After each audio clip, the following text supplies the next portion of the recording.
Assalamualaikum warahmatullahi wabarakatuh. Alhamdulillah pada kesempatan malam ini, kesempatan yang sangat berbahagia, saya berada di tempat yang mana ini adalah tempat petilasan Pandita Sukmajati.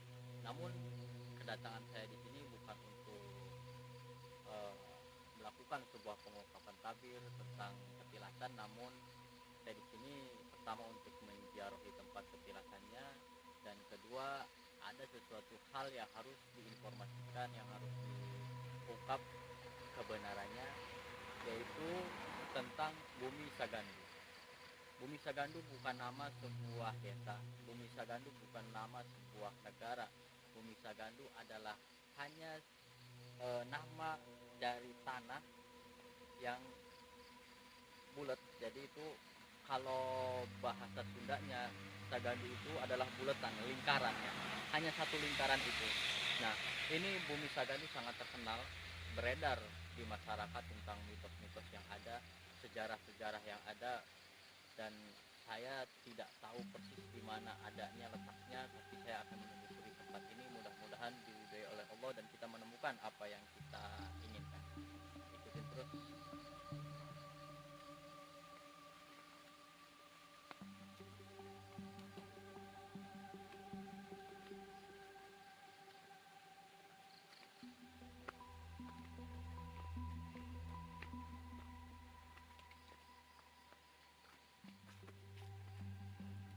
Nah, ini adalah petilasan Eyang Sukmajati atau Pandita Sukmajati. Ya, ini juga adalah tokoh bersejarah yang patut kita apresiasi tentang jasa-jasanya beliau. Menurut informasi yang beredar itu, Bumi Sagandu itu letaknya di belakang petilasan ini.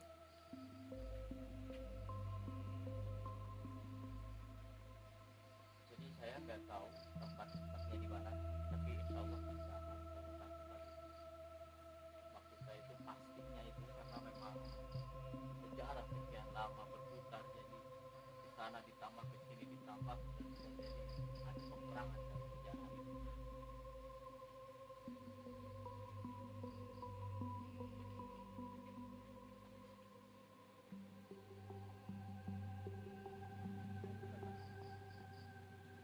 Ini jalannya nggak bisa lewat sini.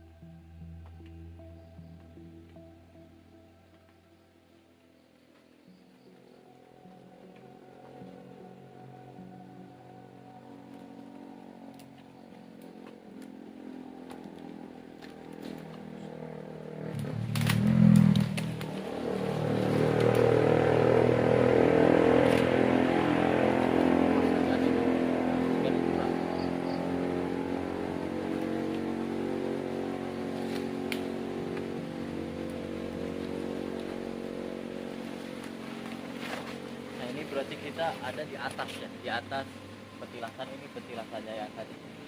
Dan ini kita agak ke belakang terus di atasnya. Kalau Bumi Sagandunya sendiri, kalau yang saya tahu dan saya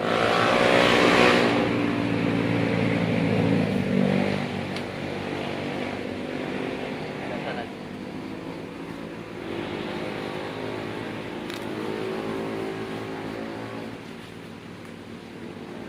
Coba tekan dulu.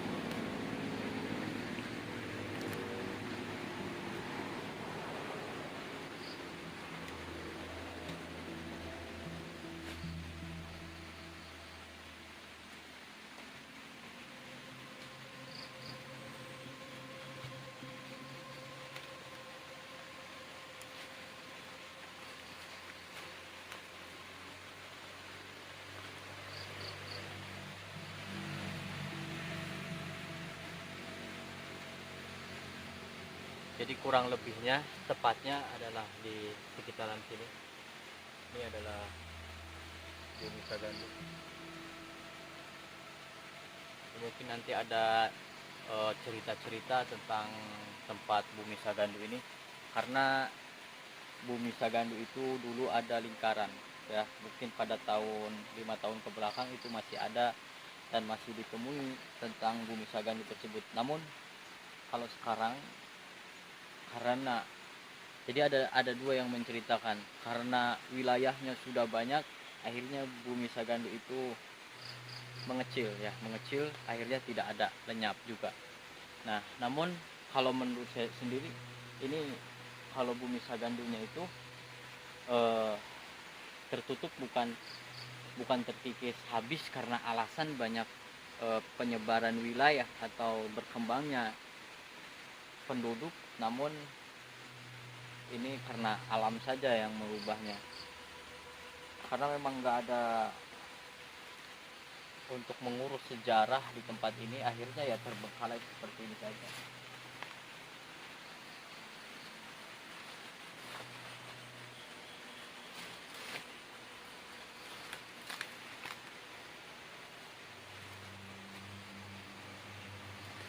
Di sini itu adalah tempat ya yang dimana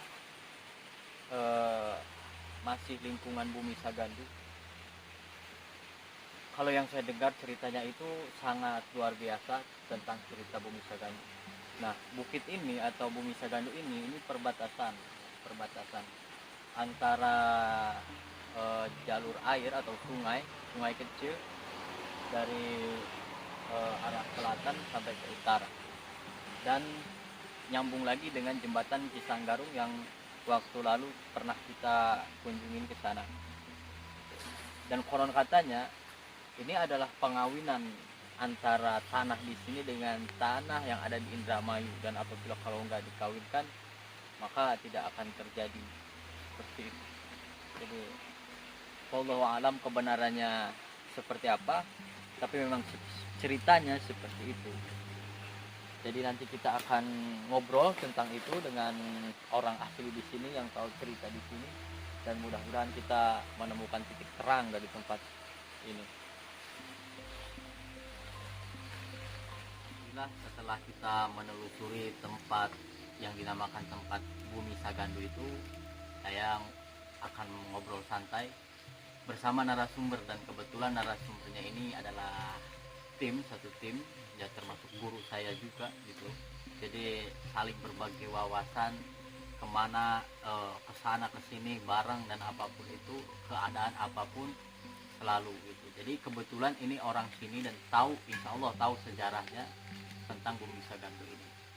Jadi mungkin bisa diceritakan tentang bumi Sagandu ini. Jadi ini dari kecil di sini, jadi ini di belakang ini lahirnya. Jadi beliau tahu tentang sejarah asli dari bumi Sagandu ini gitu. Yang mungkin tentang sejarah tidak bisa diceritakan karena memang terbatas sumber-sumbernya. Ini hanya sebagian saja ya, tapi insya Allah untuk menambah wawasan kita, untuk menambah pengetahuan tentang bumi Sagandu ini. Jadi silahkan ceritakan apa sejarah yang ada di bumi Sagandu.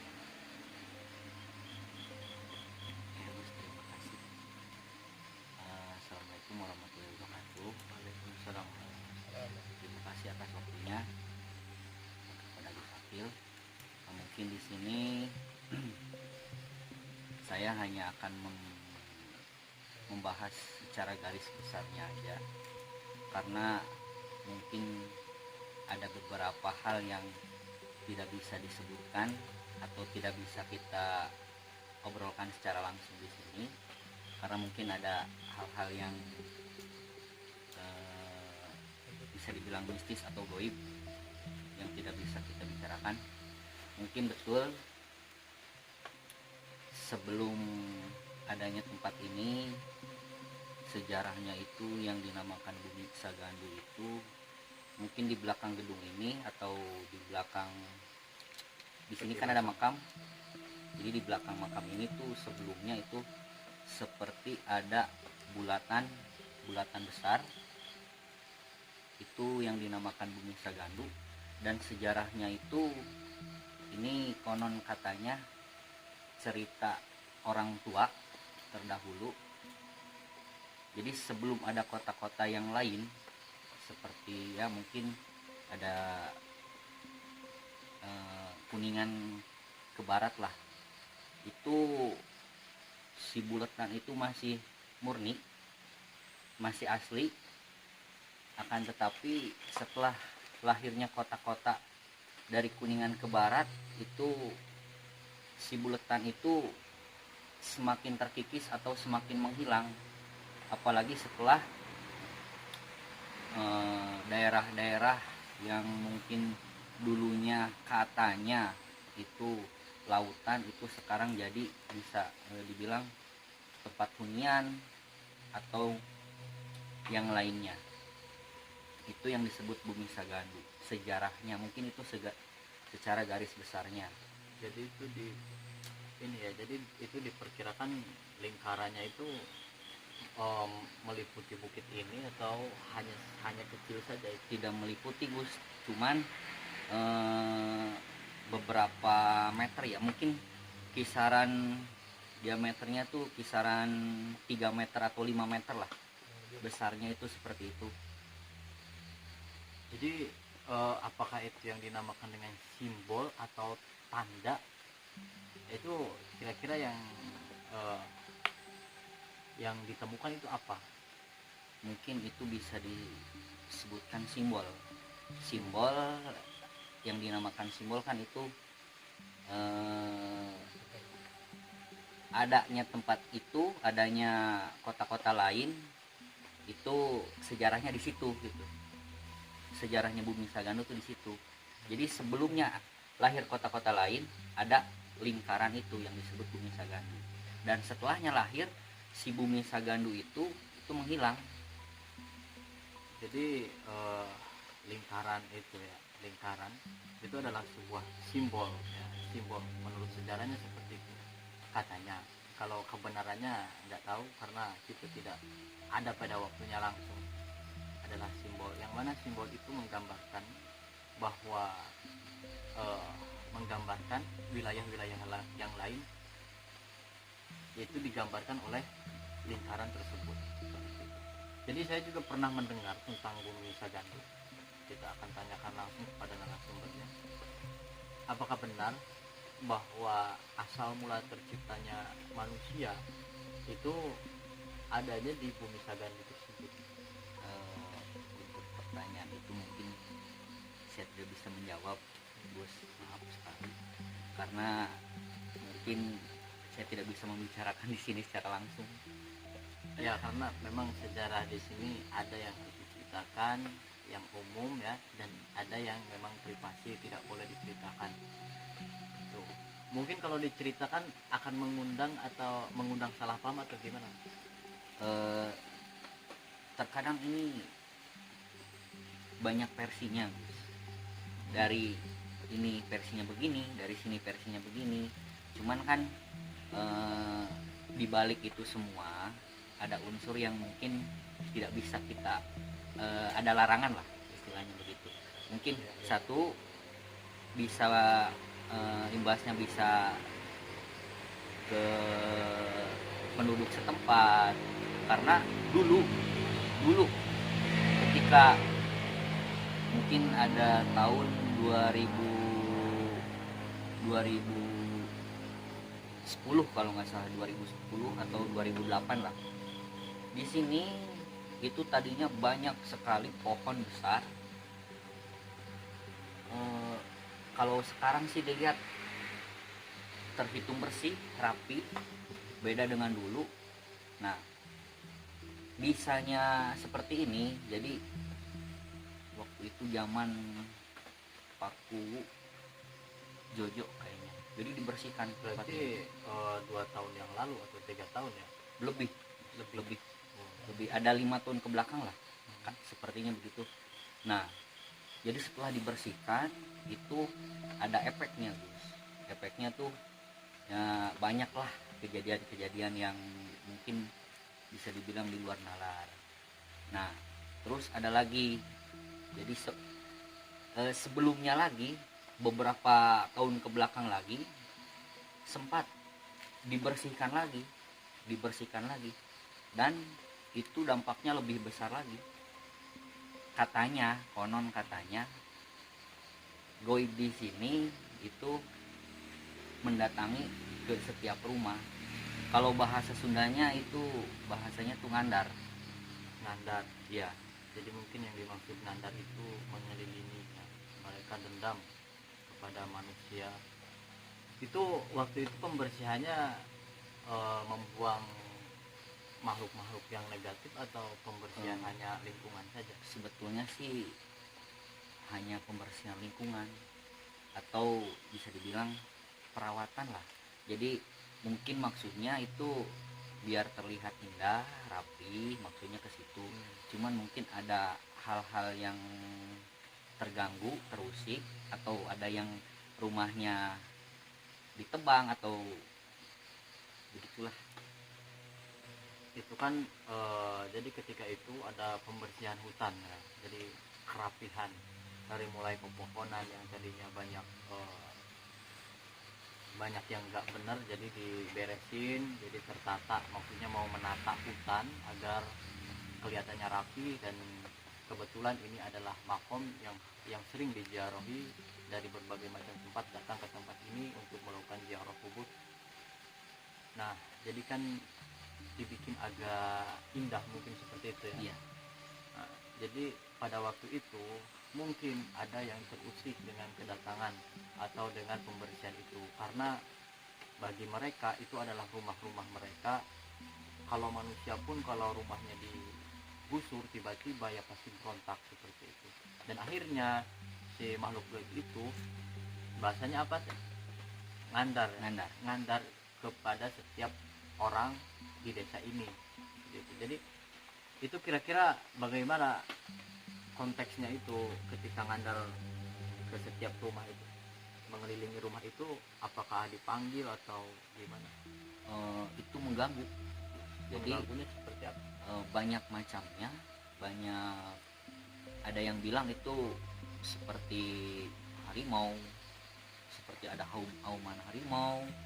Kalau enggak seperti ada orang yang bertubuh besar, tinggi, itu kalau enggak mengetuk pintu itu semacam ada banyak yang kesurupan, banyak lagi lah Gus.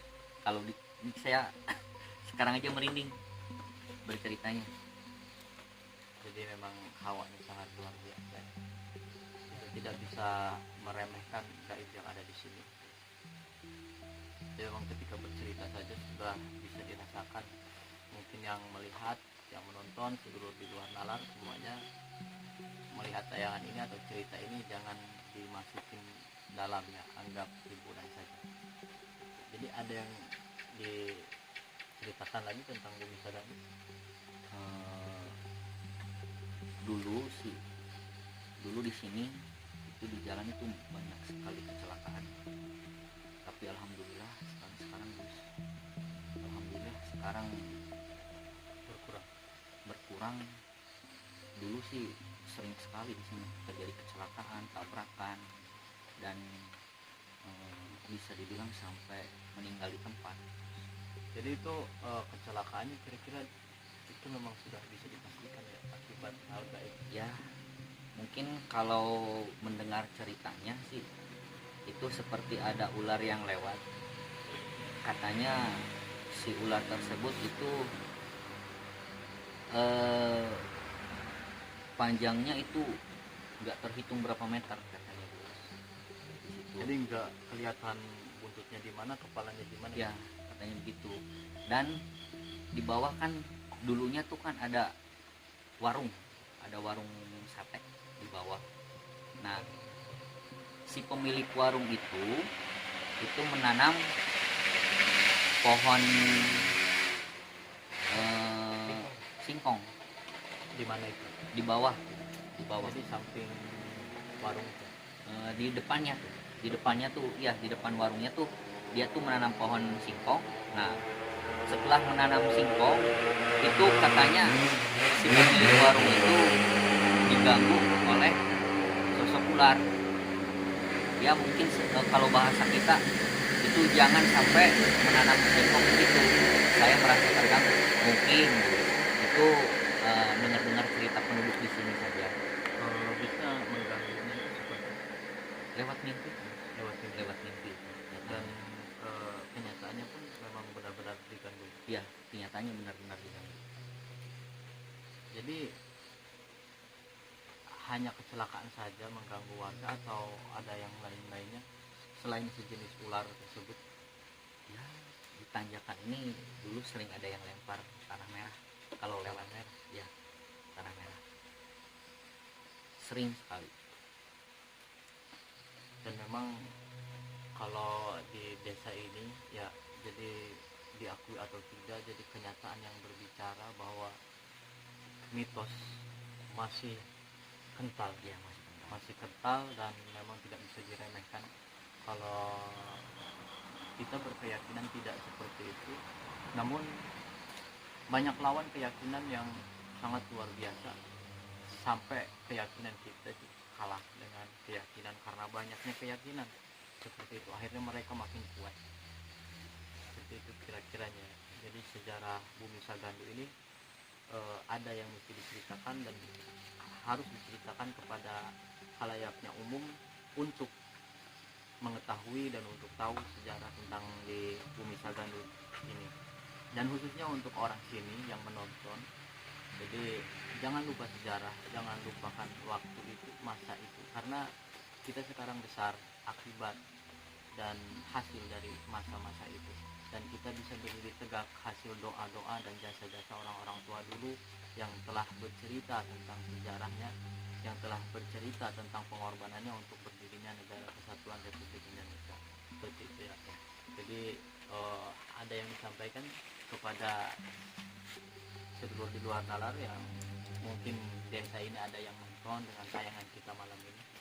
Mungkin terkhusus saya ingin mengucapkan banyak-banyak terima kasih kepada masyarakat yang masih peduli untuk melestarikan atau merawat Bumi Sagandu sampai seperti sekarang ini. Satu, bersih. Dua, sekarang sudah ada penerangan. Ketiga, sudah disediakan tempat parkir. Terima kasih sekali. Mungkin yang saya tahu itu yang mengurus selama ini itu adalah Ustadz Jasman. Saya ucapkan terima kasih kepada Ustadz Jasman dan pasukannya yang sudah merawat Bumi Sagandu ini. Semoga kebaikan Ustadz Jasman dibalas oleh Yang Maha Kuasa. Insyaallah, amin. Jadi kalau tidak ada orang-orang seperti itu, ini akan hilang dan anak cucu kita tidak tahu pengorbanan orang-orang tua kita dulu. Dan bisa jadi karena bisa kita punya anak lalu anaknya berontak kepada kita, yaitu jangan salahkan bapaknya karena bapaknya tidak mengenalkan masa itu dan masa perjuangan bapaknya waktu itu. Jadi sejarah untuk sejarah Bumi Sagandu ini masih banyak ya sebenarnya, masih banyak, namun kita tidak bisa bercerita lebih, kita hanya sebatas sampel saja untuk menceritakannya. Jadi hanya pengingat untuk diri kita sendiri dan untuk yang menonton dimanapun Anda berada. Gitu. Ada yang mau disampaikan? Ada. Sebetulnya saya ingin bertanya kepada Gus terkait mungkin makhluk gaib yang di sini. Itu kan banyak versinya, banyak orang penduduk setempat yang bercerita bahwa di sini tuh ada makhluk ini, ada makhluk ini, ada makhluk ini. Dan yang saya rasakan pun tadi ketika kita masuk ke sini itu auranya udah berbeda.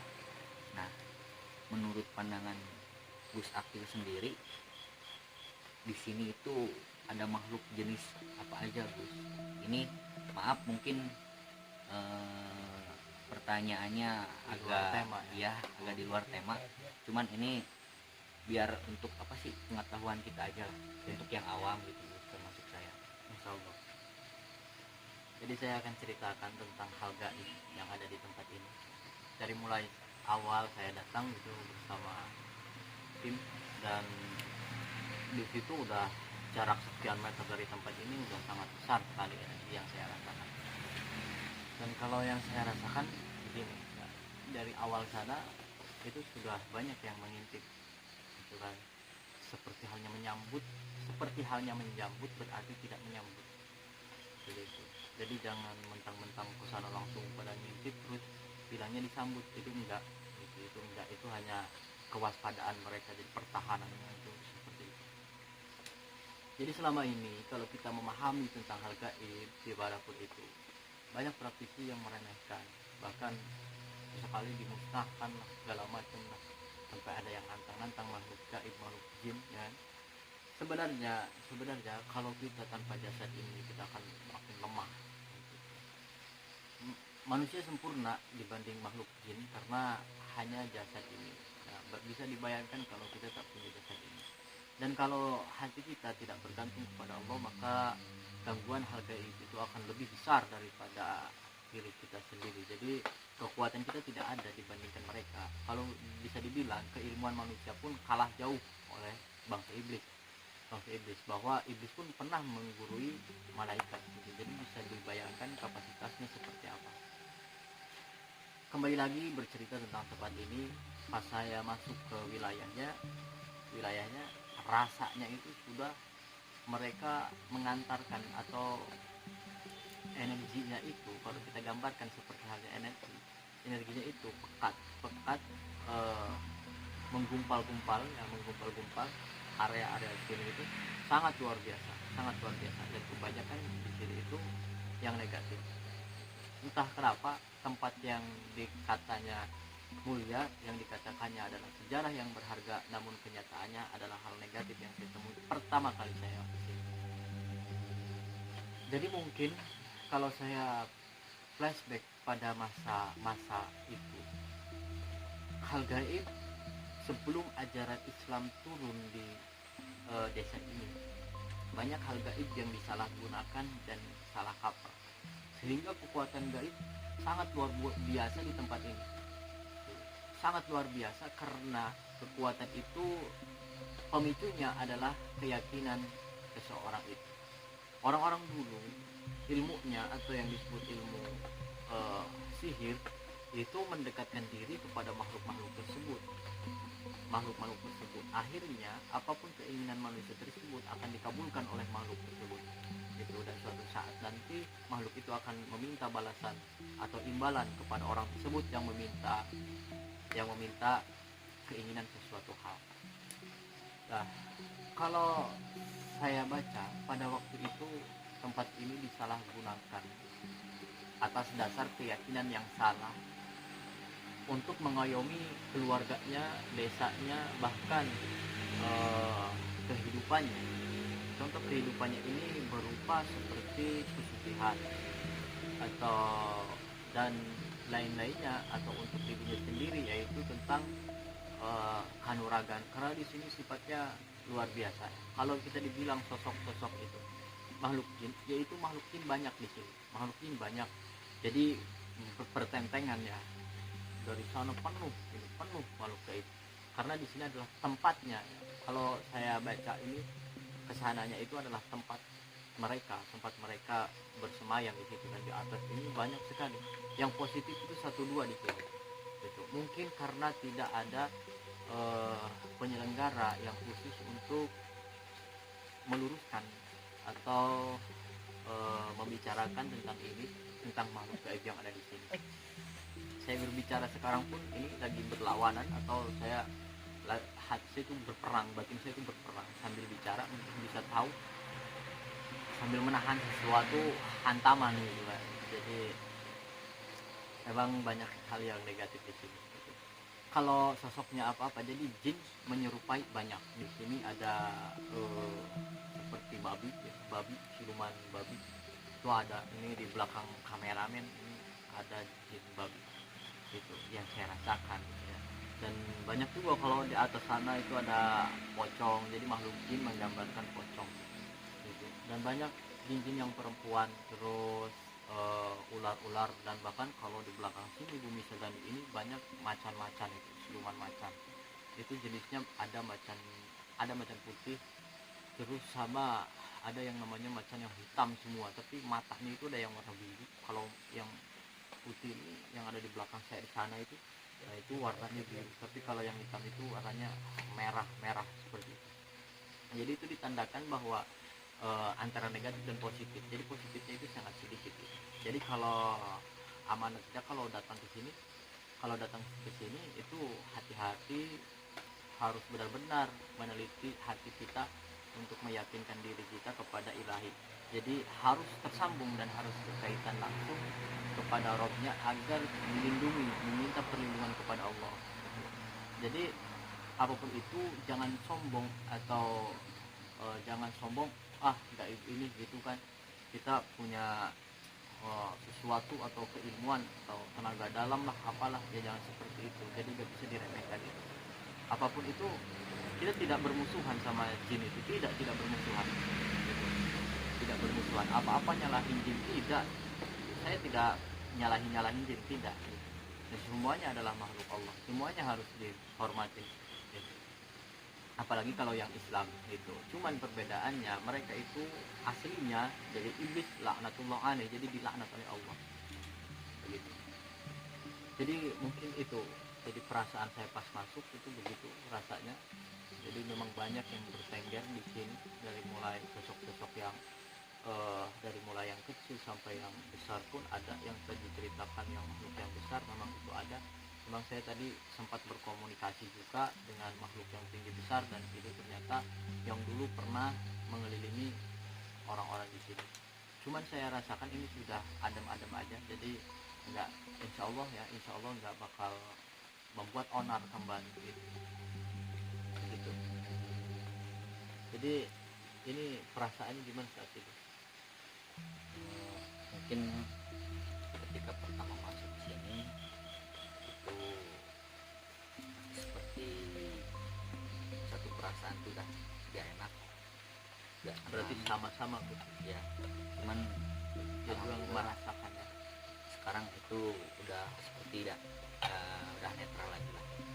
Cuman sayang sekali ya, jadi ini saya tidak bisa ajak Akil ke lebih ke tempat yang lain lagi, padahal di sini masih ada tempat yang mungkin bisa dibilang mistis.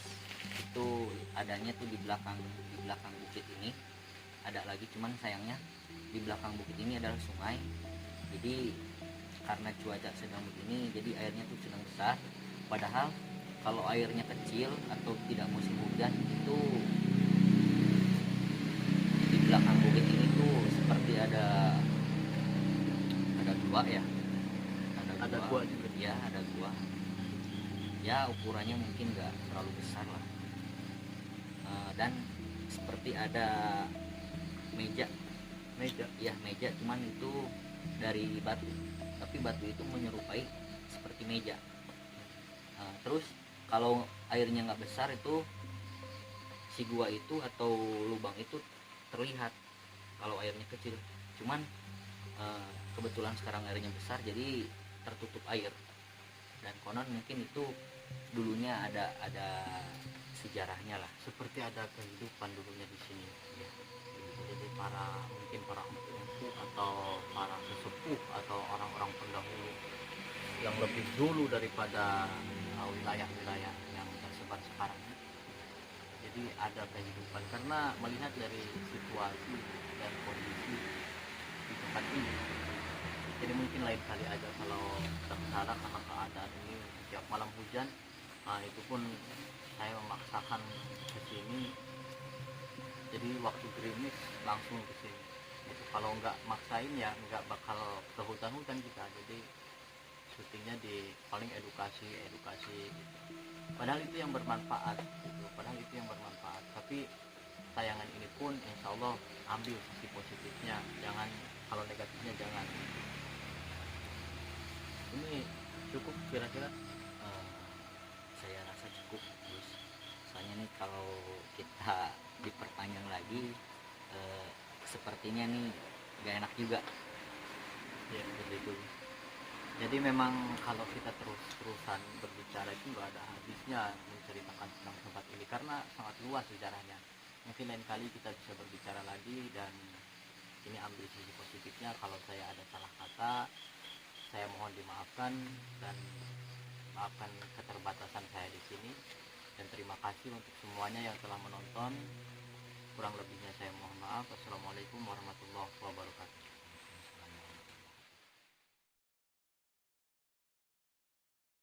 Gus.